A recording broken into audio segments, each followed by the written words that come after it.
Welcome to the Cinebud Podcast, your high source for discussions on horror, sci-fi, and action entertainment. And now here are your hosts, Izzy and Matt. What up? This is Izzy and Matt at the Cinebud Podcast. We're going to go ahead and start a discussion with a little bit of some Gotham news. Oh, yeah. Matt, how long's it been since you've seen some Gotham, man? It's been a long time. I started watching it on Netflix. I kind of binged it, and I kind of let it roll in the background while I was doing homework for a long time. But I kind of got what was going on. They were showing basically villains' origins while there was a young Bruce Wayne going on, which I don't really know if I fucked with it fundamentally, because all those villains kind of exist because Batman exists. Yeah. In a lot of ways. So I'm just kind of this is kind of ass backwards. But I did watch it peripherally. I didn't think it was bad at all. Right. I know people who were super fucking into this show for sure. But yeah, what was the news that was going on? Well, there's been a few fucking news dropping, actually. Kind of spoilers for whomever's not current, like yourself. Mm-hmm. But I mean, this is way beyond where you're at anyway, so I don't think it matters too much. Go for it. But do you remember the character Barbara? Barbara Gordon? Yeah. I think they weren't actually married yet, or they were some shit. Anyway. Oh, okay. But yeah, his girl, basically, before Lee. Right. Sure, yeah. So anyway, Barbara now is pretty much like this nutso type of crazy ass chick character. Okay. And they're pushing her character more and more into this Harley Quinn-esque type of character. Interesting. And now it's pushing more and more as she's going to actually be Harley Quinn. So I don't want that to be, though. I just kind of want it how is she working in Arkham Asylum? Is Arkham Asylum a thing in this show? So Arkham Asylum does exist, and it is the Arkham Asylum we're aware of. Of course, we don't have the big, players yet in there yet. Like, for example, it was this year in one of the previous seasons. It was actually being run by Hugo Strange. Oh, nice. And just like in the comics, he was performing all kinds of crazy ass experiments on them. And the whole season, actually, I think it was just called Arkham or just cool. Arkham, I think, or something like that. But yeah, it was a really good season. Again, some spoilers here. You kind of see of a first kind of introduction of the Azrael character. Really? Yeah. Interesting. And he's connected to, in the show anyway, in this universe, I'll say, this TV verse, he's actually connected to a villain who is actually a previous villain of the previous season. So they're kind of linked. But anyway, also now we have Mr. Freeze in the game. Wait, before we go on, a lot of people aren't really familiar with Azrael. And for... I was introduced to his character from the Arkham Batman games. Oh, really? Yeah, definitely. Did you ever read Nightfall? No, I have not read Nightfall. That's one I'll add to my list. But I read most of the character bios for all the characters that you collect throughout those games. Sure. And I definitely checked out his, and it was talking about how he was a disgruntled ex-police officer or something to that effect. Is that similar to what his character is in Gotham? No, and I can explain why here in a little bit. But that I'll just call it that version of him, or of that character. Is that more like the canon version? Per comics? Well, here's the thing: Azrael isn't just one character. It's like an idea. It's more like of an idea. Like the cowl. That's like Batman. Yeah, but I mean, it's always Bruce Wayne. This one, it is passed on by different people. But that version you're talking about is the same as the Nightfall storyline a while back. The infamous storyline where Bane breaks his back and breaks the bat. But anyway, it was really cool how they introduced him in that show. But this is kind of more if you want to think about it, again, this is the TV verse, so this is very separate from the comics. But if you want to think about it comics-wise, you can, technically this is Bruce Wayne younger, so this is in the past. There's no Batman yet. That guy came about, a police officer when Batman was around. Right. So this is the one in the show, and it is a different like character too, playing him. But he'll embody the Azrael character. Exactly, he embodies that persona, so to speak, and he doesn't act like he doesn't call himself conflicted. Exactly, yeah. Mentally, he is Azrael. Okay. He is this entity, Azrael. He had a lot of religious overtones. Yes, he does. He was like a crusader, sword-wielding kind of crusader type. Yeah, Christ crusader against evil. Yeah. Evil to an extent, kind of anti-hero in the Arkham games at least. A little bit, yeah. I have not read any of the comic arcs. No, in the comics he is very anti-hero. Okay. Yeah, no, you're right. I would be interested in checking that out. But the games are very close. So you said Iceman, or Mr. Freeze, Iceman. I'm thinking X-Men. Sorry. No, go ahead. Yeah. Oh, yeah. So this is fucking weird. They already introduced Mr. Freeze. And yeah, Batman's a teenager, and it's like, wait, why is Mr. Freeze? How is he fundamentally connected to Bruce Wayne for his? He's not for his origin. I believe he worked under Wayne Enterprises. That's like really the only connection. It was like it was intermediate or some shit. I can see them working around that, and he may be a little bit older than him. I hope he says "Ice to see you." Yeah, right. No, I keep him with like the animated version. His original origin. But yeah, or his revamped origin for that matter. But anyway, no, it was different. But again, like when everybody listening, you're yourself, you gotta again think about kind of the same aspects like Marvel's doing with their movies and versus comics and stuff like that. With what DC's doing with Gotham and their movies and stuff. These are different. You got to think of them as like their own separate universes, their own pocket universe. Like this is what goes on here. And I really like they're very parallel to each other. Same here. It's like because everybody's complaining, oh, these villains aren't supposed to be here till Batman because just as you were mentioning beforehand, in the comics, the whole reason why these villains popped up in the first place was because of Batman.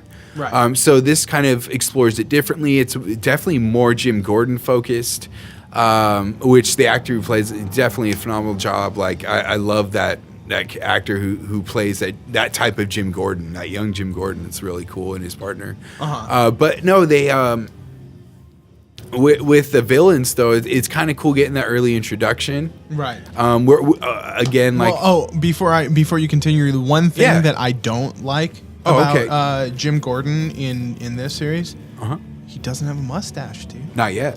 This is young Gordon. He's got to earn the mustache. And again, this is a different verse, old bro. Enough to have a mustache. I want it. I think he's only like in his maybe early 40s. I'm sorry, but I'm 26. I have a mustache. You can definitely. He just barely became commissioner. Or no, I don't think he is anymore. You can play with his origin a little bit. I mean, there's not really too much meat to the origin. He's kind of a beat cop that is like straight laced. You know what I mean? But I got you. But he's got the iconic stash. Gary Oldman had it. I know. You need that. But again, this is a parallel universe. This isn't the same one, mustache-less parallel universe. That's right. That's right. All right. I mean, there's changes to Penguin even. I mean, this is a crazy universe, man. This stuff, some of the shit, you're just like, what? It's different. Yeah. It's different on purpose, though. It's very original in its differences, I guess, so to speak. I gotcha. It really is. So how deep is it into this season right now? Which season is this now? Oh, jeez. I'm honestly not sure on the number. I want to say at least 5 or 6. Really? We can look that up real quick. That's crazy. But as we're looking it up, I mean, like, just to talk about it, the last thing that happened, the most prominent thing was season 3, I think, right now. Penguin was having a personal obsession with the Riddler character. Oh, okay. To the point where it was just getting pretty nuts. He was kind of taking things away from the Riddler, conflicting with his life, basically, just intertwining with his life on purpose. So then he was only on his attention, like only focusing on Penguin. Oh wow! Yeah, it was very huge obsession. So Riddler eventually caught on, and was this like interfering with other like criminal organizations or? Yeah, definitely. Like with the Falcons, I believe were involved. Are they like the heavy crime family in in Gotham during this time period, or? The Falcones have toned down a bit. Mm-hmm. There's different crime, like Barbara. She has her own kind of like own crime theme going on with past villain sister. Okay. So I wonder. There's a lot has gone on. Are they ever going to do? I cannot remember the name of the character right now, but Black Mask or Black Mask? Yeah, that's the right one. Right, but the actual character who dons the skull mask. You know, honestly, I don't see why not. He's another he's very mobster, grounded, you know what I though. mean? Exactly, he's a very grounded character.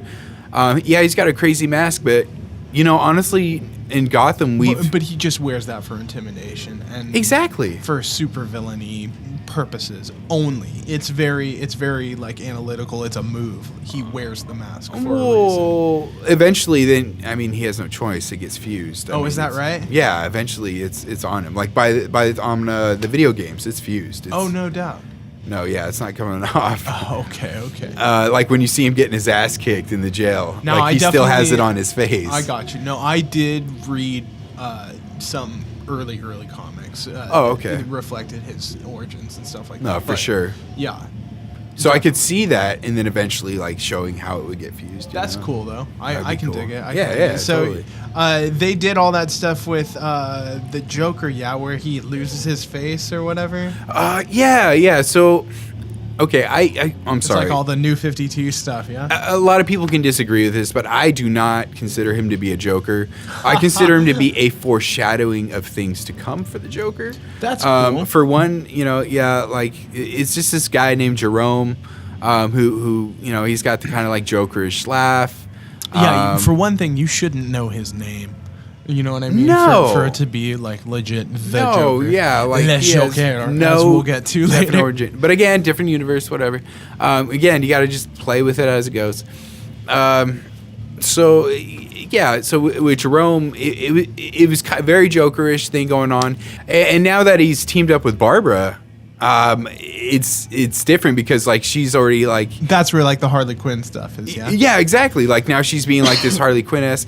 But it's just kind of funny. Of course, like there's this huge age difference because Jerome's like still, I guess at this point, not really much of a kid. So is she married to Gordon at all? Not anymore. No. So they got married and divorced? Do they? I don't have think they children? ever got married. So it never happened. Like they were engaged. Different character? No, that's the thing. This is just totally alternate. Like exactly. It is totally alternate. You are right. In the comic verse, he does end up with a girl named Barbara, and they have a daughter named Barbara. So, Gordon being the central character of this show, arguably, yeah? Yeah. Do you think he is the catalyst for all of these players shifting the way that they are, being the person that he is? No. There seems to be no reason for them spawning. They did kind of explain a reason after Arkham, the Arkham season came out, because of Hugo Strange's experiments. Okay. So more villains are coming out because of causes of that. Like he helped create Mr. Freeze in this verse. See, there's little different things. It wasn't just Mr. Freeze's. Or actually, no. I'm sorry. No, Mr. Freeze didn't do it to himself. But Hugo Strange helped him because I think like he was suffering or something. I see. Helped keep him alive. So did Made they it not better. do anything with his suit. with his wife? They do. So his wife is is encased in like cryo freezing type, like she's frozen. She has an incurable disease or something to that effect, and then she has freeze cancer. her, I right? think it is. Like it's just cancer or something like that. Right. But yeah, he freezes her. At least they didn't really stray too far with it. And he has his freeze gun and everything, and that's cool. Yeah, no, he's total Mr. Freeze. He Is has his the head in a suit. fishbowl and stuff? Yeah, it's more elongated like the cartoon. But it's in like a totally glass fishbowl. Oh yeah, he has to. That's dope. Yeah, you can't. That's cool. You can't be out of that. But yeah, no, they I don't know. It was really cool how they did Mr. Freeze. But it was just, of course. So it's what different. does he do? Like, does he? He creates knock havoc over around the banks? city and shit. Okay. No, it's just out of anger and angst because of his wife. He's trying to fucking, find more supplies and equipment. That's really the problem. Just like the comic book. They need more hotlines for people with emotional problems in Gotham or something. I don't know. Yeah, like Firefly.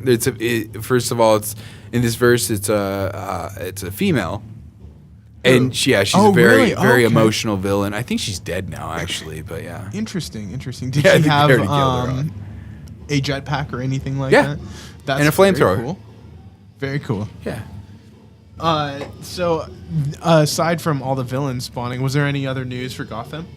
I think they were saying like Penguin was going to be a lot more aggressive, a little more spiteful in this one, which makes sense because at the very end, Riddler shoots him and he falls in the fucking river. Oh, I gotcha. So, he's coming back with a vengeance for sure. I mean, that happened at the end of season 1.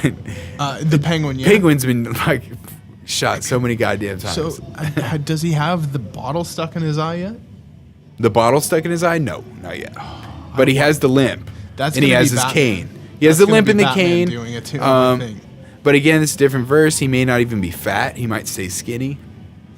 That would be interesting. What if the character goes it doesn't like matter hard, though, man. I mean, hard. What if the actor does like hardcore character acting and like gets very obese, like Danny DeVito status? I don't think he would for the role. That's sacrificing his roles for other things. That would be amazing. I don't think you will. I like it different though, man. I kind of like how everything's a little different. I want my Penguin to look like. I never really liked the Penguin anyway, though. I want my Penguin to look like the Shadow King. You know what I mean? Oh, really? Legion. Yeah, that would be legit. You know what I mean? Like big, frumpy, like disgusting looking. Gotcha. That's funny. Yeah. I mean, I'm sorry. Live, Danny DeVito killed it. Oh yeah. No, I mean he pretty much embodied that sort of look. The comic book version. Terrifying. Yeah. He was the comic book version for sure. He had the little monocle going on sometimes. Right. But yeah, dude. And in the games, I think he had the bottle in his eye, right? Yes, he does, and he blames Batman for it. That might just be the games, though. You think so? I don't like remember. Maybe a young Bruce Wayne be cornered by him and just shove that right into his face. No, that would be cool if they do that. I'm not saying it wouldn't. I can't remember in the actual comics. I think it was always like a monocle. Oh, I got you. Yeah, that's cool. But that's a very creative way of foreshadowing that. Right. You know that with the bottle. That's fucking cool. I forgot about that. Pot's face. Man, it's been a while. Like Arkham the latest one, Arkham Knight. Yeah. Knight. I think they have DLC that brings back a mission with Penguin or something like that. So is that true? Yeah, I don't necessarily remember him. I don't remember him in that. Yeah, and now neither Side Story. Oh yeah. Oh god, that beautiful picture. Right there. We'll talk about that. All right. But anyways, just to end off with the Gotham, one last thing I'd like to discuss, just regarding villains. We also have Poison Ivy. We already have Catwoman. She's like a main character in that show. Catwoman, Selena. Isn't she pretty young? Like she's Bruce Wayne's age. Yeah. Okay. Yeah. They kept their age at least close. And she's an orphan, or yeah. And get this. This Poison Ivy. Not only did the actresses change, but for a reason, story-wise. There was, I wouldn't call him a villain. He was more like this henchman of this gang. And he had like this power to where he could touch anybody. He could touch a person. And what it would do is it would cause them to age. Like he could basically hold on to you and you would age to death. That's awesome. Right. So he briefly grasps. Her name is Ivy in this show too. There's no Pamela Isley. Yeah, it's just Ivy. It's weird. But anyway, that's cool. He grabs Ivy briefly and she gets away. Like he gets shot or some shit and lets go. But it ages her to where I think she's supposed to be 18 to 20. I gotcha. So that's now, very hence, there's the new actress. They might have done it on purpose. Why are they gonna like sexify her now? They kind of did, yeah. Oh well, no shit. That's probably the reason why too. Well, how fucking freaky is that? Because she's only mentally how old? Oh, that is kind of weird, huh? Yeah, fucking freaky. Yeah, but that's what I'm saying. The difference is in these verses, dude. It's so crazy, like how many jumps they take, and that's why there's so many complaints about it. But I like to keep an open mind. No doubt. I like to, I may not like everything either, but at the same time, I like to know what is out there, what's happening. Definitely. So it's interesting. But let's move on from Gotham. The next thing here I wanted to go ahead and chat about. I feel like you actually had a little more knowledge regarding... Well, yeah, the author of this next story, but not necessarily the story that we're going to cover. So coming out on April 30th is going to be American Gods. It's going to be on Stars. And it's going to be based on a novel by Neil Gaiman. Yeah. And Neil Gaiman is the shit. He is a comic book author from back in the day. He's responsible for a lot of really awesome story arcs, and he's written everything from Spawn to Batman and Justice League and stuff like that, but all in like the DC and Vertigo universe. But mainly he is responsible for the Sandman comic book series, and a lot of people look to him as one of the innovators in interesting storytelling, in individualistic storytelling in comic books, because the way that he structures his pages is very different from anything that I've ever really seen. And yeah, the guy is just a real badass for sure. But I'm really excited for this show. We just watched the trailer not too long ago. Oh wait, it's a show? I thought it was a movie. No, yeah, it's going to be a show on Stars. I'm more excited now. Yeah, man. It's going to be a series. But it looked like a lot of gore. So basically, it looks like there's old gods and new gods, and they seem to be living amongst people. Humans. And it seems like new people are being embodied with maybe godly powers and invited into the world of the gods.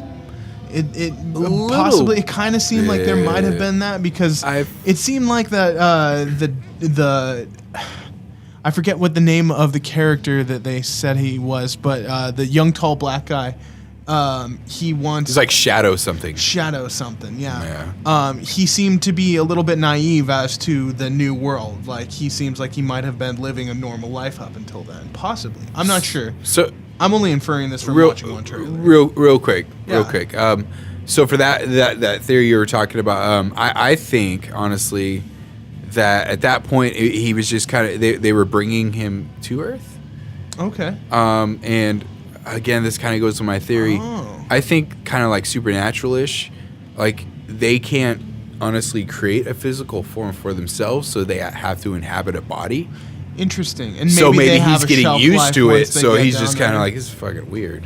You know what I mean? So the trailer says old gods fading, new gods rising. So right. To piggyback he's off a new that. God. Yeah, so their corporeal beings are possibly fading after being alive for all these millennia, and now they need to get all these other people to come down and run shit, train them, be like, yo, this is what's up. And then, what? That they don't want that. There's going to be a power struggle. Maybe some gods have found out how to like shift bodies or something. Maybe. I don't know. That would be cool. Maybe we're writing something ourselves. I think there's going to be some body shifting shit going on for sure. The show looks really cool. It looks like a lot of sword fighting. A lot of gore. A lot of over the top like exploding bodies and shit. Fuck yeah. Yeah, it looks to be raining blood most of the time. I don't necessarily recognize a lot of the actors. There are a few. The one guy we keep seeing here. Oh, so I looked it up here. It looks like it's Ian McShane. That's right. He was on one episode of Game of Thrones. Yeah. That was a very good episode. And then I have seen him in tons of stuff, like you said. Yeah, But movies, TV. Ray Donovan, he was even on. Ray Donovan, that's right. One That's season. what we were talking about. He's like the father of Katie Holmes' character. Word. Yeah, my girlfriend loves that show. I've never watched it. Oh, that's awesome. It looks like here it says that Crispin Glover is going to be in it too. That's pretty cool. I haven't seen him in a lot, but otherwise, yeah, I'm pretty stoked for this show just because of the creative mind behind it. And hold on, there's one other guy. Yeah, just the trailer alone sold me, man. It looked freaking awesome. Yeah, definitely. Peter Stormare, I believe is how you say his name, but he's just in about everything too. Sweet. He looks to be in the show too, and he is definitely an iconic like character actor. Yeah, man. And what's the network it's on again? It's gonna be on Stars. Sweet. Okay, and I got that, so I'm all over that show. There you go. Sure, and if you don't got that, I'm sure you can fucking go ahead and check out the episodes on the app itself. Oh yeah. Fucking probably available like the next day or two after it premieres. Yeah, I'm excited for it, but I'm on vacation next week. I ain't gonna be watching nothing, but we are gonna be watching Guardians while we're out there and stuff like that. But we'll get to that here pretty soon. But for right now, there was some other news that dropped today. Jeff Goldblum is gonna be reprising his role in Jurassic World 2. Yes, as Ian Malcolm. That's gonna be awesome. I can't wait to see that, man. Yeah, do you remember the last movie you seen, Lost World? Did you ever see that? Yeah, dude. I've seen all of them up until this point.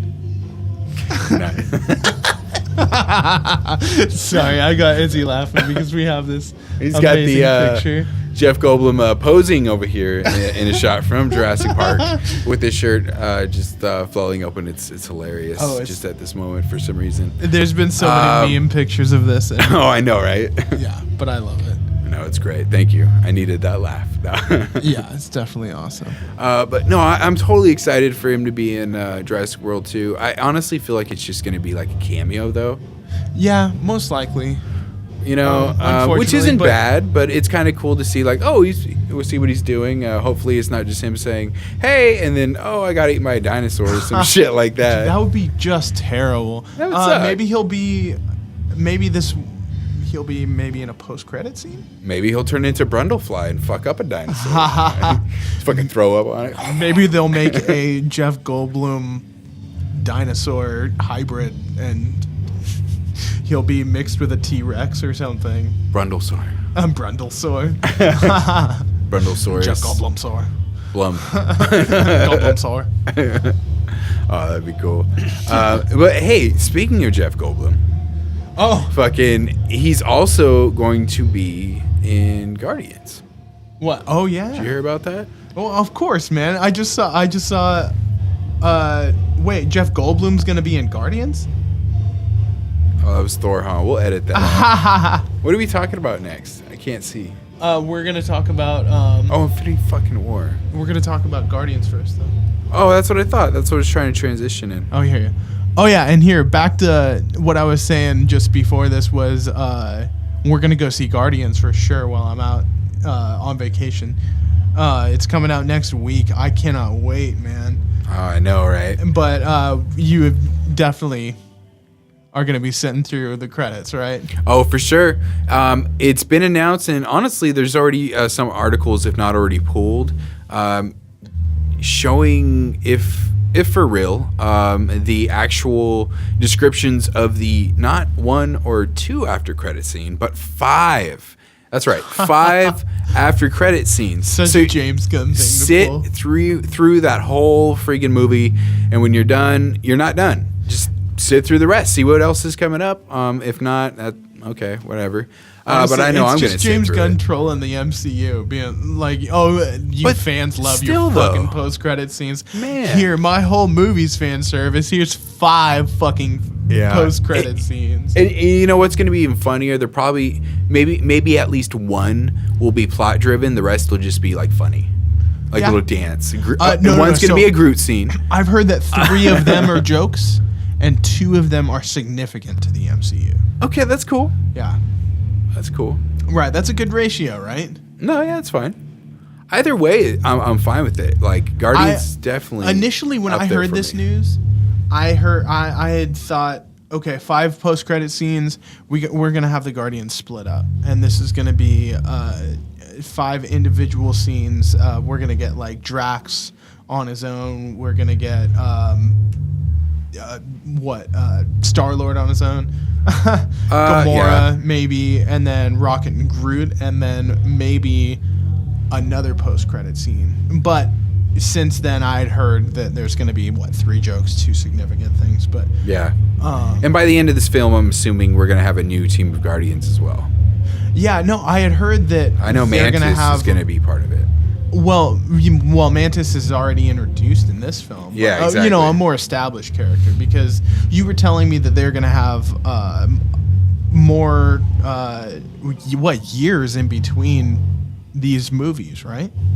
How many years?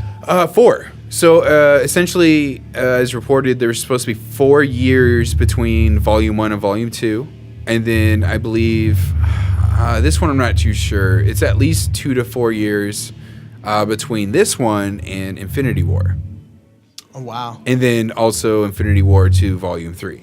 Interesting. Well, For that's another really 4 cool. years. So they're trying to separate it, chop it up, which I'm totally down for. Right. It does lend to a little bit believability where they don't really have anything too significant or like movie worthy. Yeah, it's going enough on in time their lives. time to breathe and give them to recollect like the huge Right. events that they're part of. Give Peter Quill time to memorize all the lyrics from his Great Mix Volume 2. Yeah, right. You know what I mean? So it makes sense that he's singing along with all these hits while he's kicking ass. Exactly. No, for sure. But yeah, with just those year gaps, like it really makes me interested to see like how the teams are going to evolve as well. Like I just mentioned, I mean, we see Mantis, we see Yondu, helping out. In the comic books, his character was actually a Guardian of the Galaxy at one point. Yeah, his seeing comic him book character doesn't battle- really Oh, match hell up to no. Michael Rooker, Hell no. physically at all. He wasn't a pirate. He was more like space protector. Yeah, he looked like a crazy mohawked out Yeah, which fitness guru. he does in this next movie though. He's got the mohawk fanned out. Yeah, It's it is. fucking It is awesome. much It's all more thinned out. Yeah. It's way more prominent for sure. But yeah, like we see him battling with Guardians, which I was about to say is like that's nothing different. That's really cool to see him actually do it. We see him kind of like side by side with him, like with the Ravagers in the first one, but this one you see him more kind of like solo with them, and that's kind of cool. Yeah, it's cool seeing him In the trailer, think for anyway. himself a little bit more, because he definitely was peer pressured quite a bit to make a few of the decisions that he made in the first film, which was interesting to see. It definitely lent some window into his mentality, but he seemed like a likable dude outside of always threatening to feed Peter Quill to them. Yeah, which was cool. But I heard that this film is going to have a little bit of origin into Peter Quill's childhood on the Ravager spaceship. So, on the Ravager spaceship. Yeah. Okay. Okay. At least when I had heard that, that's where I had gone, because it sounds like it's going to be like a little bit of a horror element. Yeah, and you've seen all the trailers thus No, far, I have right? not. I Okay, have okay, not. okay. I have been avoiding Glad I these asked that trailers first like thing. crazy, man. Okay, I have I will only keep my seen mouth the shut. teaser trailer, and then I saw the very first trailer that came out, Okay. and I felt like I didn't know anything for the story. I'm gonna sit back and just not watch anything and go in fresh, because initially I'm hearing some of these reviews come out, and I'm hearing some negative stuff from people, but it sounds like a lot of people had expectations Yeah, fuck set all that. way too high from the first film, or maybe the hype is getting like way crazy because everyone's watching all these trailers all the time.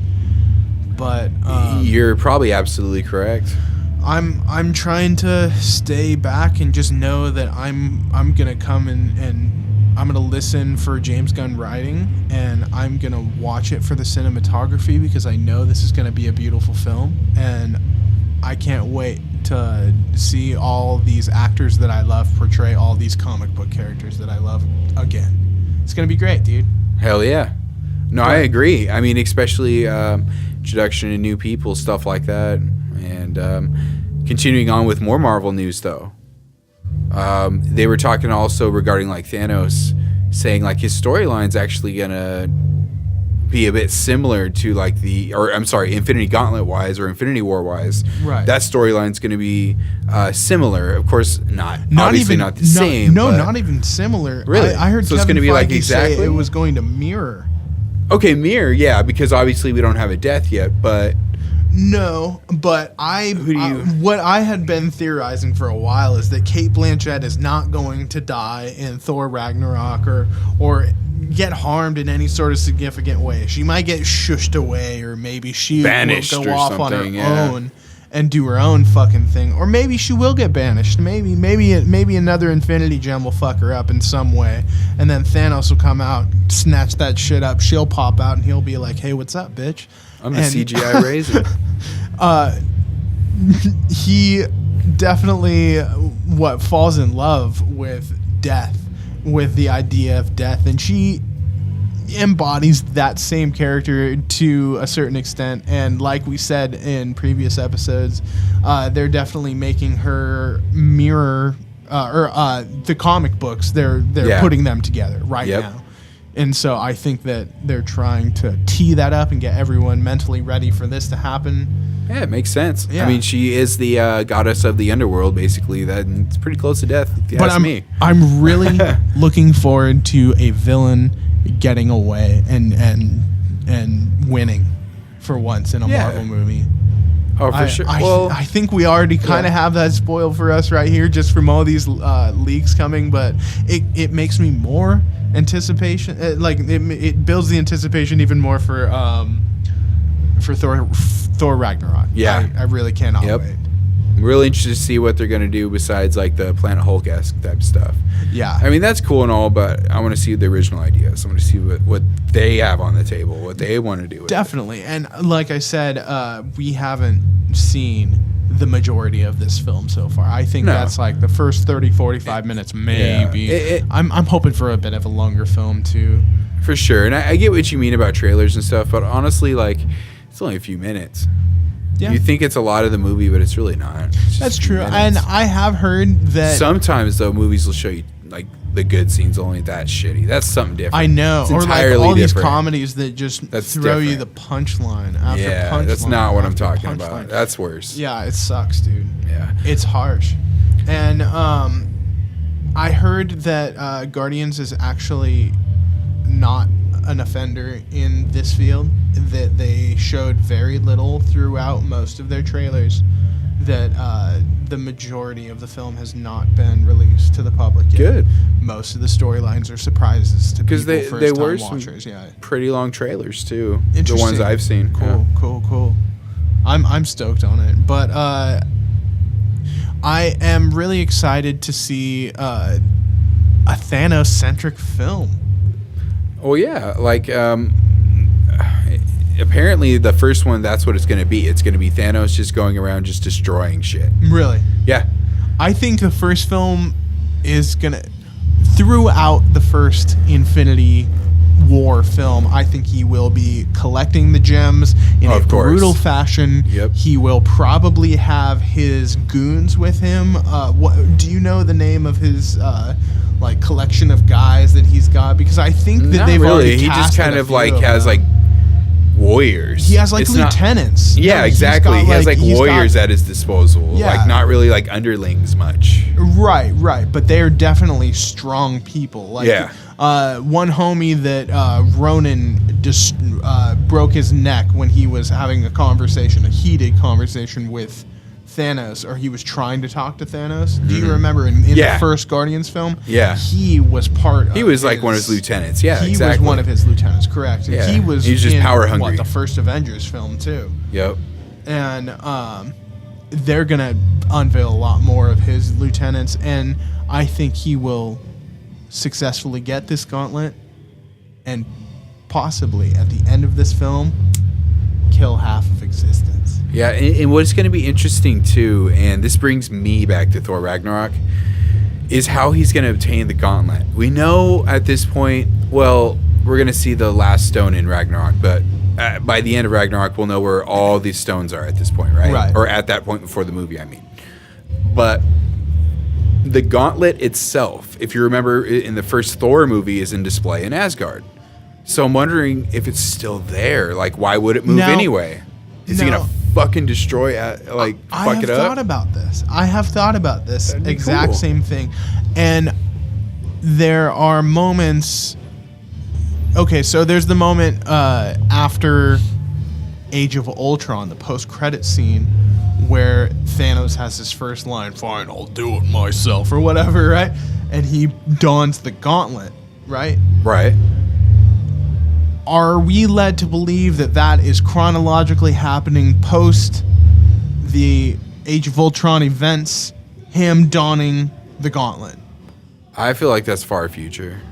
That's like what we're about to see. I kind of felt like that was a little bit of fan service, but I don't even remember that scene. Wait, what? It was a post-credit scene for Age of Ultron. I will show it to you. Yeah, please. There is a Thanos scene where he puts the gauntlet on. Now I didn't really care for that movie either, though. So maybe that's why.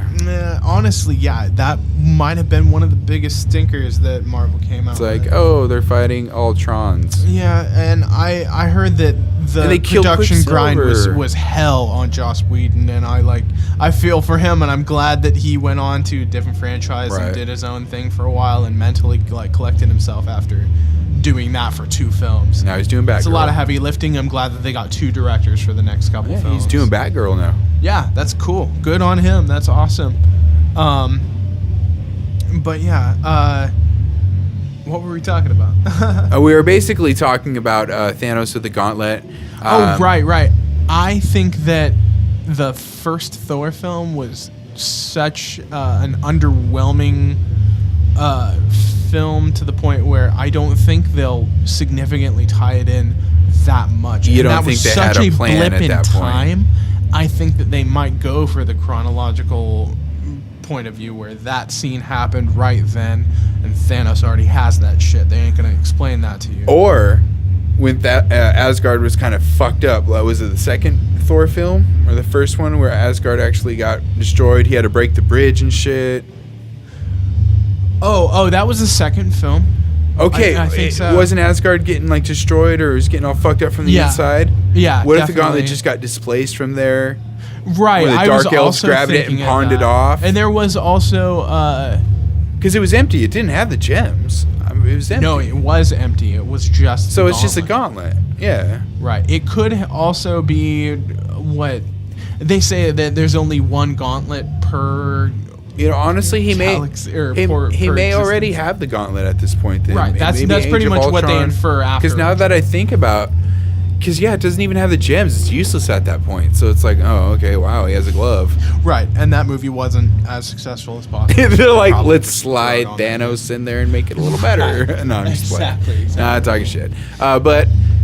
More Marvel news here. Yeah. But onto the Netflix universe a little bit here.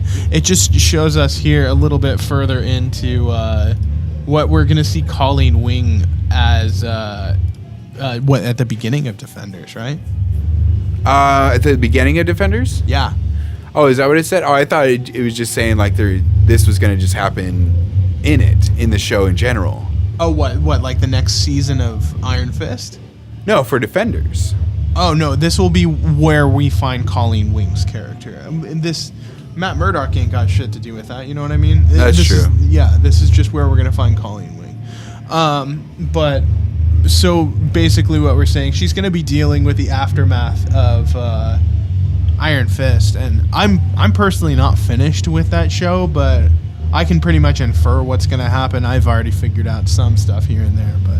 Yeah, and I don't know. I can't wait to see this kind of team up that's going to happen. Basically. Yeah. So they're saying that she is going to be with teaming up with Misty Knight. What did you say? They're the Daughters of the Dragon. Daughters of the Dragon. I doubt they're going to call themselves that. That would be it'd be cool, awesome though. if they did, because in the comics that's what they're calling their own. I guess not solo comic because they're team up comic. Because she drops the reference in Iron Fist. Okay. Where she's about to fight in the cage fight. Did you see that part? Yeah. Okay, cool. Yeah. She says, they go, "What's your stage name?" She says, "Daughter of the Dragon." Right. That's a direct reference to Daughters of the Dragon. There you go. She was a daughter of the dragon, essentially. Yeah, she was totally badass in those fight scenes. Oh, dude, she was definitely the best parts of what the first 8 episodes I've seen so far. Yeah, and if Misty gets her like her metal arm, and then like, oh, that's cool. Then right. I want to see this Netflix universe split up into team shows. Spin-offs? I want to see Heroes for Hire, yeah. And I want to see Daughters of the Dragon. Dude, I'd be so down. How cool? I mean, just miniseries. Just throw us some cool shit, some one-offs. Why not? And Luke Cage on its own, oh my God, it stood on its feet so well. I know we kind of talked about it earlier in one of our previous episodes, but can't praise it enough.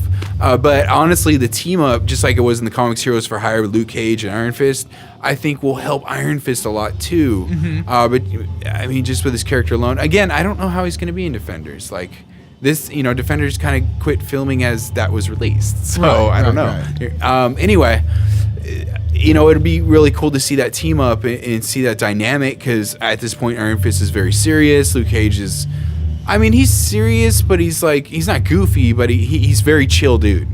Right. He's very cool dude. He plays that cool persona. Yeah, but I think he might get a little bit hard, and he's probably going to get a little bit pissed off after. That's true. Jessica Jones, he's very not very like the show at all.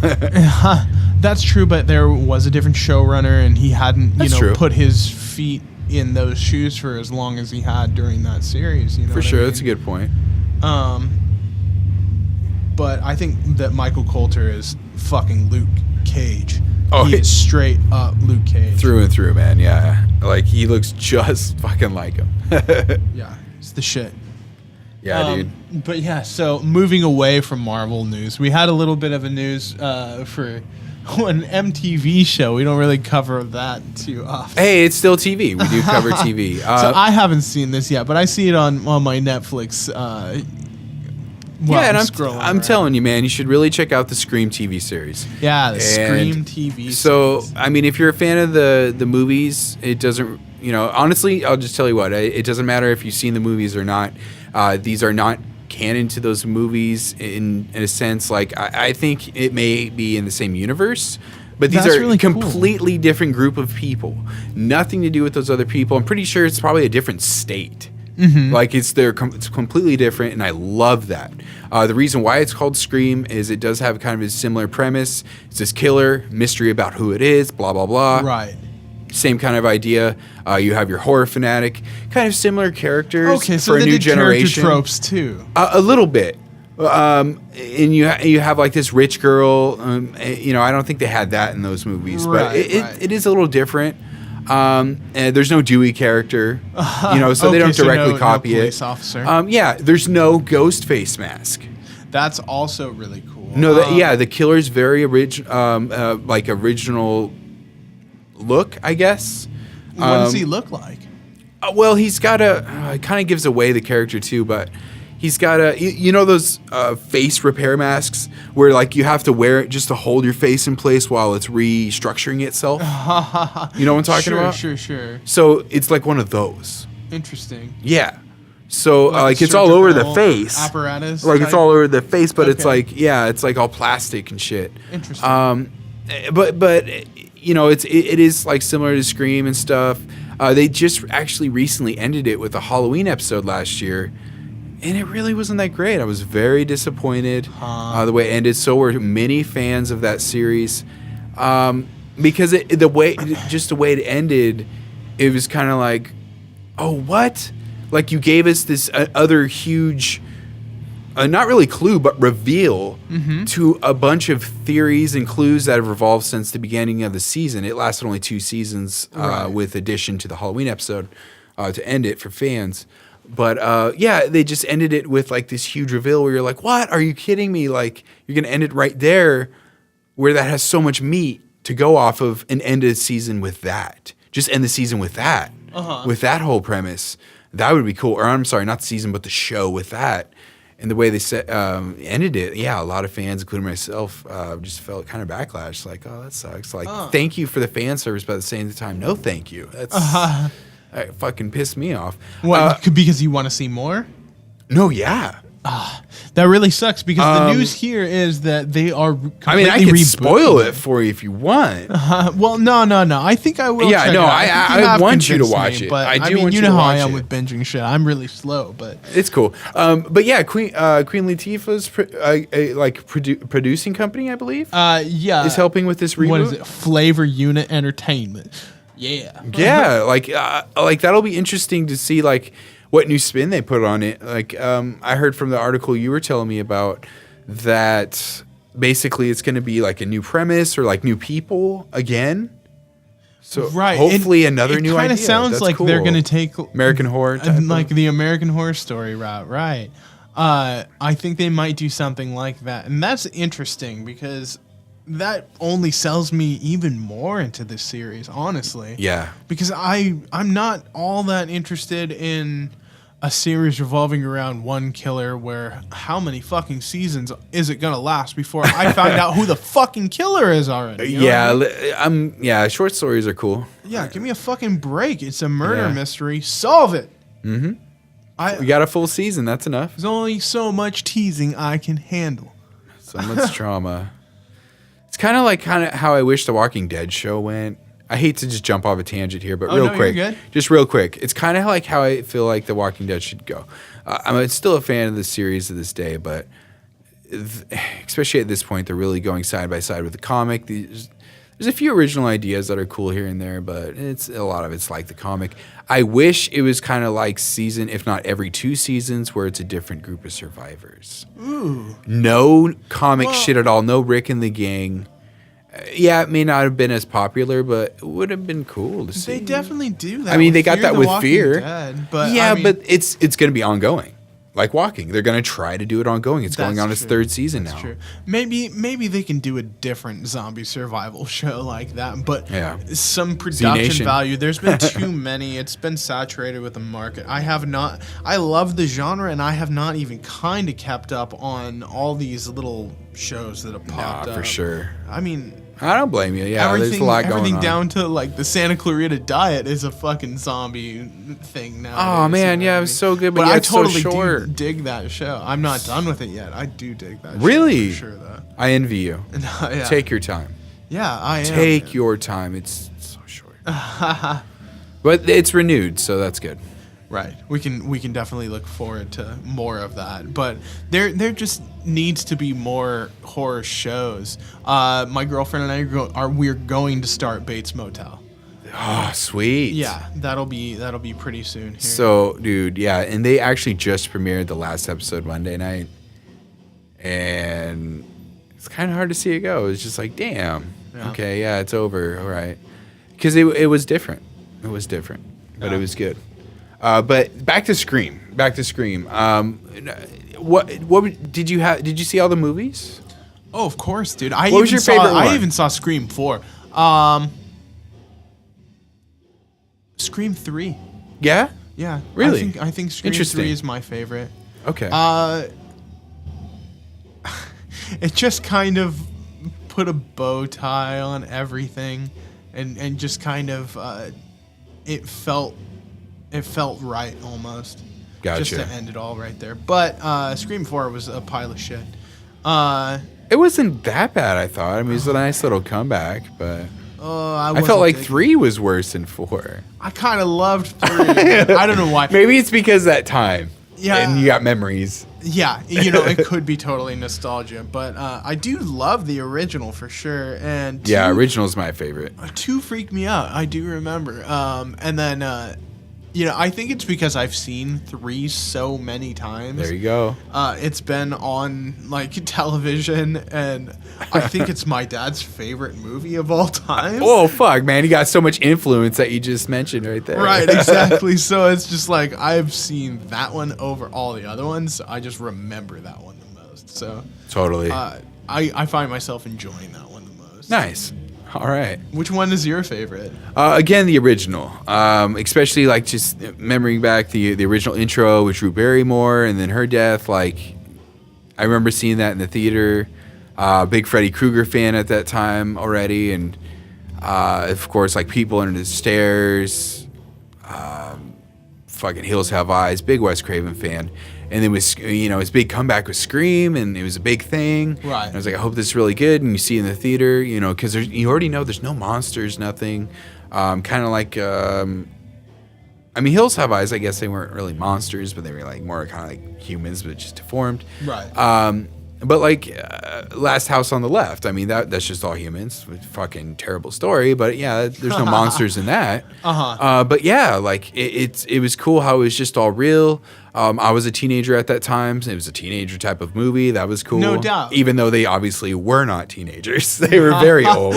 Yeah, fucking Matthew Lillard did not look young. And then they definitely trolled that. And he was annoying in that movie. They trolled that in the Scary Movie movies for sure. Oh. Yeah, we can By cover that saying another that they're time. old as I fuck. love those ones. But yeah, no, I don't know. Yeah, just the original, like it just had so many original It was ideas. just there in the right time. Yeah, there at the right time, and everything was delivered. It's introduction to a lot of famous stars now. Yeah, that's Jamie Kennedy.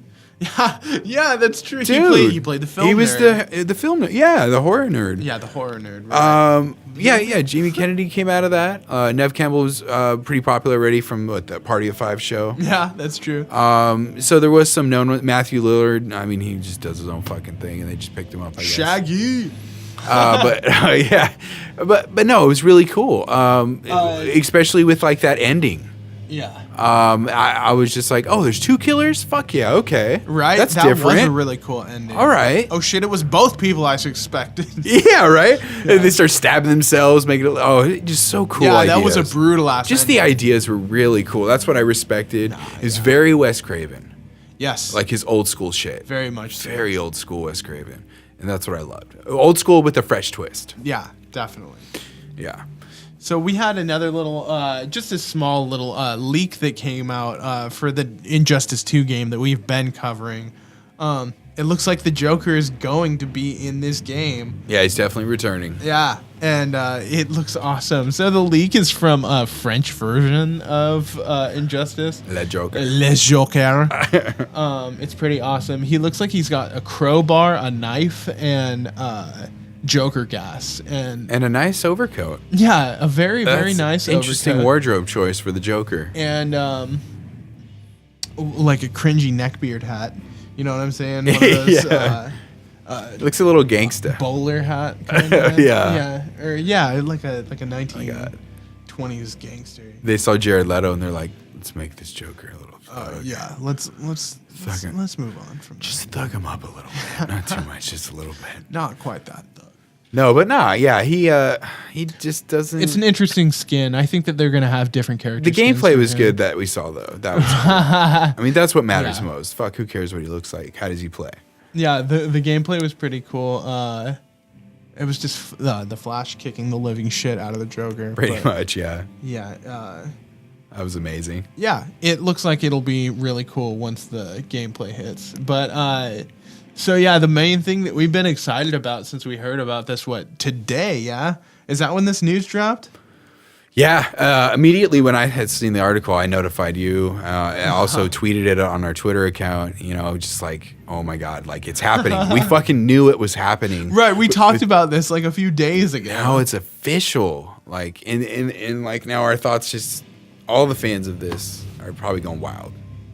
Dude, Like, just what's gonna happen? everything up until the name is fan service. So Right? drop it. What is it? All right, so what we are fucking freaking out about right now, and probably a lot of other people, is the announcement to the, I guess, sequel to not only Unbreakable, but also to Split. Yeah. That had recently come out last year. With James McAvoy. No, it came out this year. This year. Oh, this year? Yeah, early this year. Oh, fuck, you're right. I keep forgetting they release movies so quickly now 'cause it's already coming out on video. Dude, people just move on now.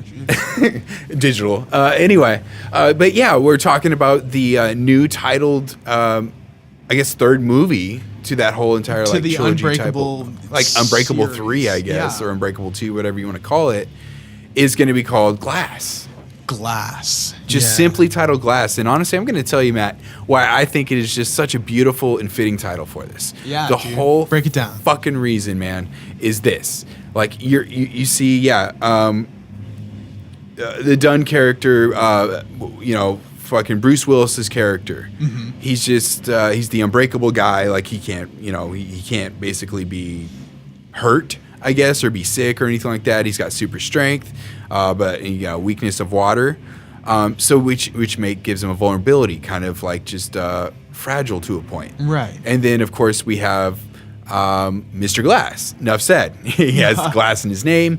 He fucking slips on a step. He fucking shatters like glass because of his ailment in his bones or whatever, or how he was born. And then now, with the introduction of the Horde, the reason why I say this guy's so fragile is he's basically a guy stuck in his own mind. Definitely mentally fragile. No, and you see him being trapped. Like, you see him briefly, even in the movie Split. Sorry, spoilers to anybody who hasn't seen it yet. But there's a brief moment in the movie where he is Kevin's the real name, right? Kevin Wendell Crumb. Yeah, so Kevin is actually there, and he's just like, oh, you need to go, hurry, before I can't hold him back anymore or whatever. Yeah. Like, we are actually seeing him. He says, go get the shotgun and he's fucking take care of this. And then when they come back, the other personas come back, they're just like, oh no, he won't be coming back for a while. He's still trapped in there. That is just a scary concept. He had been gone for years, dude. He had been gone for years. That's so scary. Oh, Yeah, trapped no in your doubt. own mind like that. But that's what I mean by he's Glass. Not only those three characters, but think about Casey Cook in Split, Anna Taylor-Joy's character. Yeah, she's returning as well. Yeah, but she fits your motif.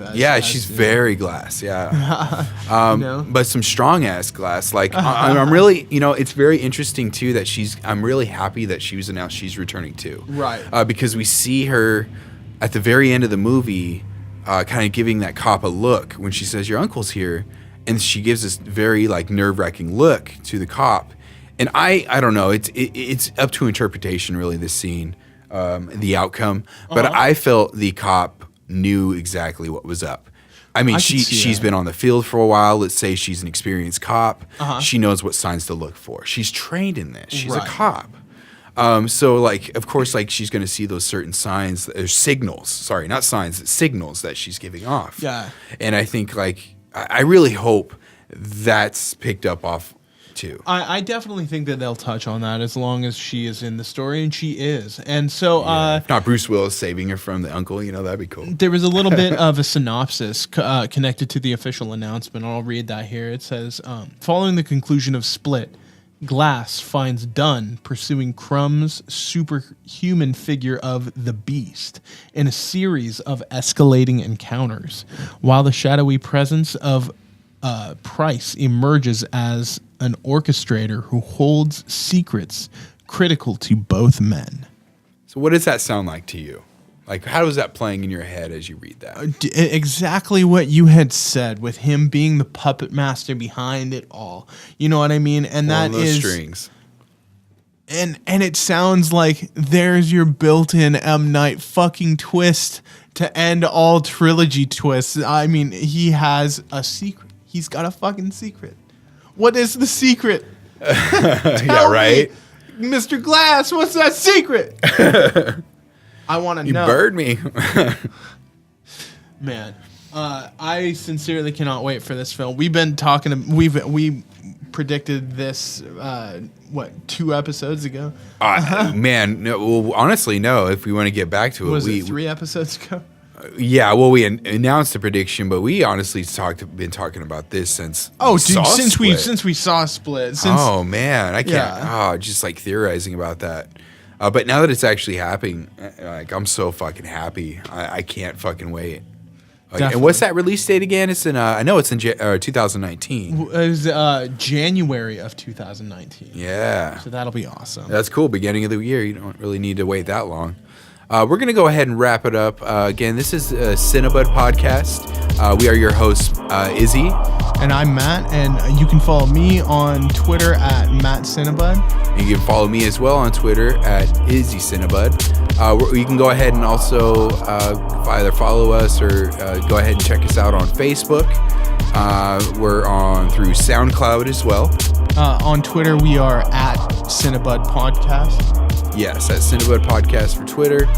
Soon to be on iTunes. We're really trying hard to go ahead and get on iTunes as well. Yeah, well, not trying hard. It's pretty damn easy. We just need to get all our ducks in a row. And we will definitely announce that as well. All right. Well, again, thank you to any listeners out there. We are the Cinebud Podcast. Izzy and Matt saying out. Peace.